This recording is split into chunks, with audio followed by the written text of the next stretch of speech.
This is where we do all these experiments, where all the magic happens. The magic of muscle regeneration.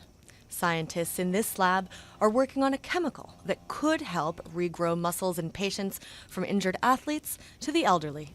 To be able to do something that will move the needle in terms of improving therapy is unbelievably exciting for me. But Dr. Dutta may never be able to prove his hypothesis because his grant wasn't renewed this year and money is running out.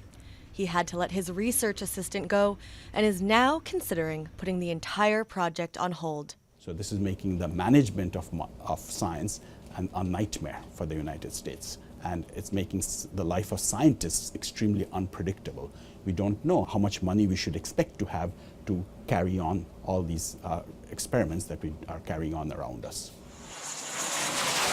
And other sectors are feeling it too, like defense, art, education, because these painful budget cuts, known as the sequester, are across the board. The sequester was designed to be a rough, stupid cut because it was designed to force the President and the Congress to make smarter cuts. But they didn't, and so sequestration kicked in when lawmakers were unable to strike an overall deal earlier this year.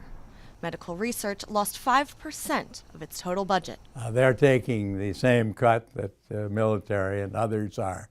And so I would say they're not doing badly, but of course I'm not a researcher, and they will feel differently. So this is a liquid nitrogen tank.